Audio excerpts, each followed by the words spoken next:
Hi guys! Magandang gabi! Welcome back po dito sa Gandara sa channel for showbiz update. Andito na naman nga po akong muli nagbabalik. Ang nagmamaganda ninyong kachismosang Kim Pao, wala na pong iba. Ang lokaret na si Gandara SRU upang magatid po sa inyo ng latest update and fresh happenings patungkol kina Kim Chiu and Paolo Avellino. Pero bago po tayo magsimula mga kakimpaw, nais ko po muna kayong imbitahan sa mga hindi pa po nakaka-subscribe sa ating channel. Pakiclick lang po tayo natin subscribe button at notification bell na nandiyan sa baba para mag-updated po kayo at ma-notify sa mga susunod natin chika tungkol sa Kimpaw. Maraming salamat. And ngayon naman nga, simulan po natin ang ating balitaan ngayong gabing ito sa pamamagitan po ng pagbabasa ng comment mula sa ating mga subscribers bilang pasasalamat sa walang sawang pagsuporta at pagtutok sa ating mga balita. So, ang comment na napili natin for tonight ay nagmula po kay Miss Lolita Maestrado. Ang sabi niya, dapat lang Ma'am Gandara, hanapin tong tao na to. Please, ABS-CBN admin, Star Magic, maawa kayo sa aming mahal na Kim Chiu. Protect her, please. Yes, mga kakimpo. Alam niyo, ang dami ng mga kumakalat ngayon na maling impormasyon or fake news sa social media na pinagkakaguluhan naman ng mga galit na galit kay Chinita Princess. Mga madali pong madala sa mga di na natin sasabihin BO-BO. Ay, pero parang gano'n na nga mga kakimpaw. Kasi ang dali nilang madala sa simpleng fake news mga kakimpaw. Naniniwala agad itong mga bashers na to. Basta pagdating kay Kim, Gina G kasi sila mga kakimpaw. Kaya kinakagat yung mga balita tulad na lang ng sinasabihan daw ni Kim, si Raisa na wag na mag-makeup kasi hindi naman tumatalab. Meron pang marami mga kimpaw. So, dapat daw nahanap yung mga pasimuno na yan na nagkakalat ng fake news tungkol kay Kim. Lalo na yung nag-RIP kay Kimi. Naku, super mga kakimpaw. Matatuturing po kasing death threat yan ng mga kakipi kasi hinahangad na niya ang kamatayan ni Chinita Princess. Kasi may pag-rest in peace na lalaman. Buong buo pa, pangalan ni Chinita Princess, di ba?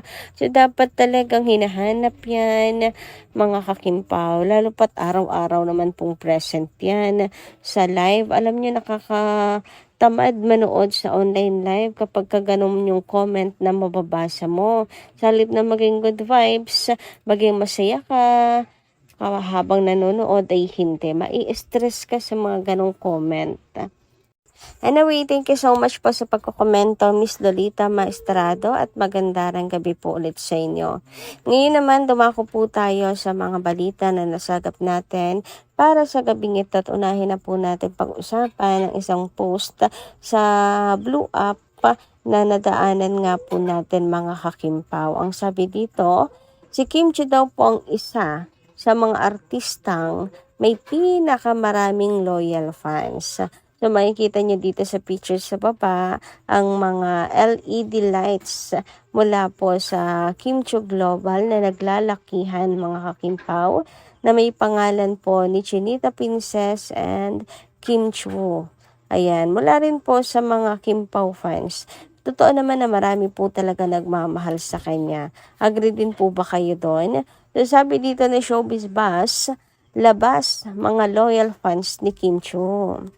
Mula sa pagiging housemates sa Pinoy Big Brother hanggang sa pagiging isa sa pinakamatagumpay na artista sa industriya, patuloy na pinatutunayan ni Kim Chiu ang lakas ng suporta ng kanyang mga tagahanga.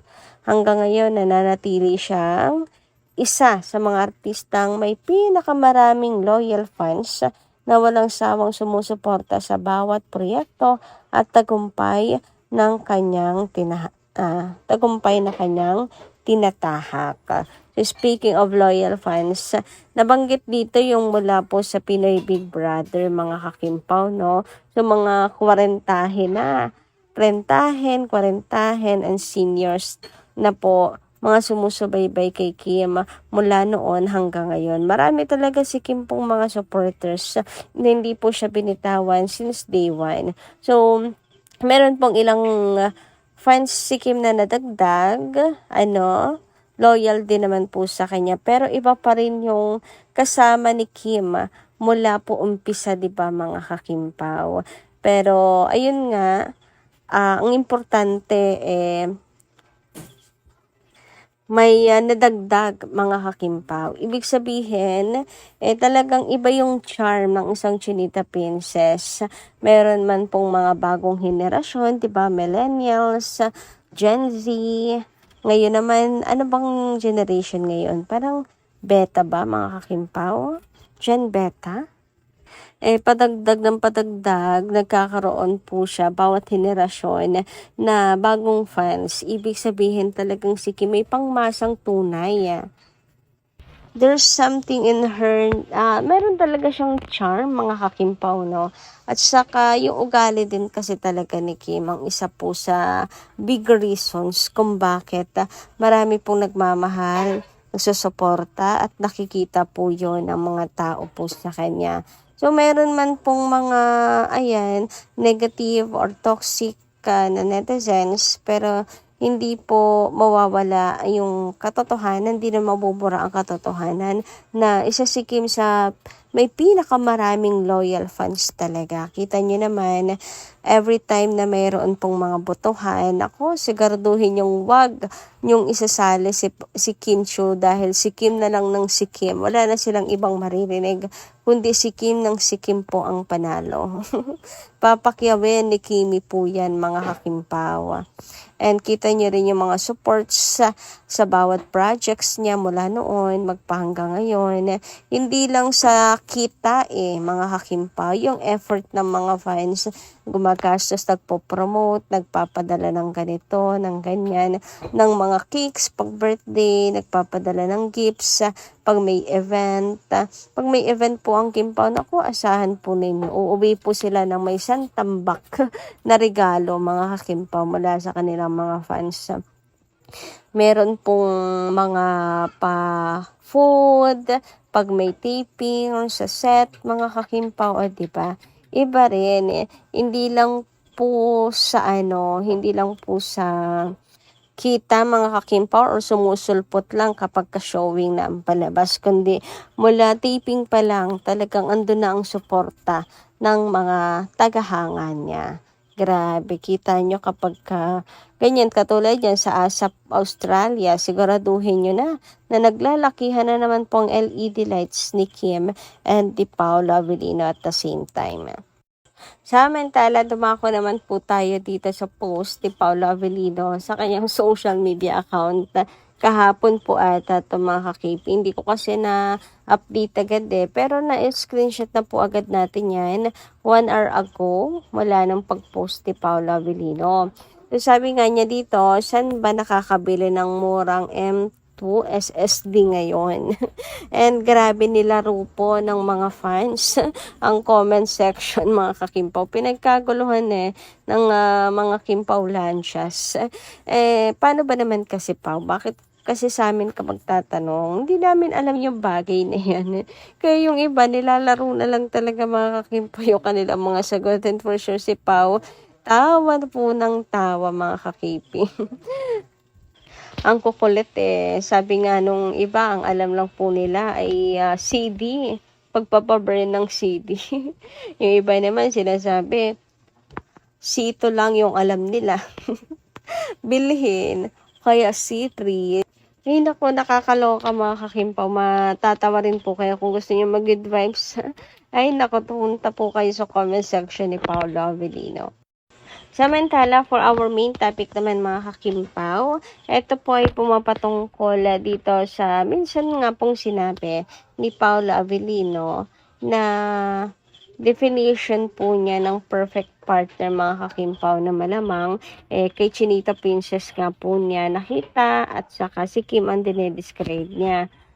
Muli nga pong binalikan ni Chin itong ni Paula Avellino sagot. A perfect partner doesn't mean someone who is flawless. A perfect partner is someone who accepts you for who you are, support your growth and dreams, makes you feel safe, respected, and understood. Chooses you every single day, even though life's challenges, and brings out the best version of you while loving you exactly as you are. We were lucky enough to witness the journey of two souls who found the love they had been searching for in each other's arms. Thank you, Kim and Pau, for sharing such a beautiful love story with us. We will continue to quietly watch your journey from afar, hoping that one day we will witness the moment you finally exchange your vows before the altar. Wow, thank you so much dito sa post mo na to, Jane. Kinilig naman ako doon at napabalik tanaw nga po mga Kim Pao sa naging journey ng love story nila Kim and Paolo. And such a beautiful love story nga mga Kakim Pao. Na-witness po natin yan at kitang-kita natin kung paano ipagdasal ni Paolo, si Kim, di ba? Hanggang sa, eto na po sila ngayon. Wala na pong tinatago sa kanilang relasyon. And ayun nga, malamang po ay si Kim na talaga yung nahanap ni Paolo Avellino na perfect partner in life.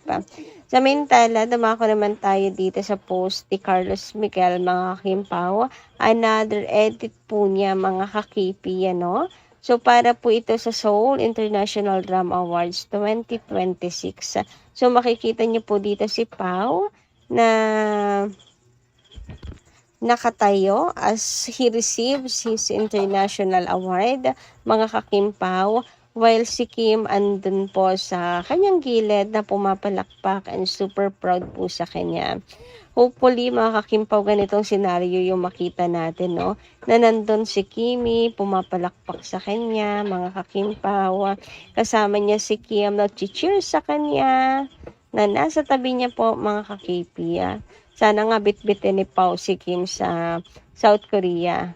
Pero, dito sa post si Carlos Michael, mga kakimpaw, no need na.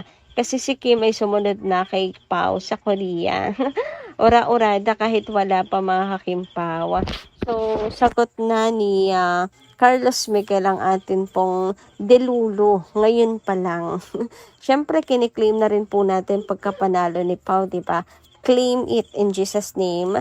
Si Paolo po ang mananalo. Kaya natin to i-push, mga kakimpaw. Sabi nga ni Carlos Miguel, this is Kim's wish.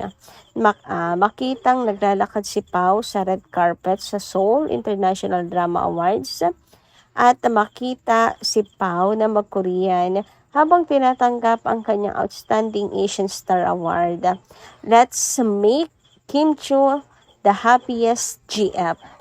Please vote for Paolo Avellino. Hashtag Kim Pao. Hashtag Paolo Avellino. So, isa rin pala to sa kanyang tribute para po i-promote si Paolo Avellino at hikayatin ang lahat na iboto si Pao hanggang sa huling araw ng botohan, mga kakimpaw. Malapit na kasi yung last day sa 14 na po, mga kakipi. So, sabi nga niya, ayan, sabayan niyo ako, mga kakimpaw. Let's make Kim Chiu the happiest girlfriend. Ayan. So, yan lang po muna ang ating update para po sa gabing ito. Sana napasaya ko po kayo. And hanggang dito lang muna. Maraming salamat sa pakikinigan. Kita kas po muli sa susunod natin kita. Maraming salamat. Ingat po palagi.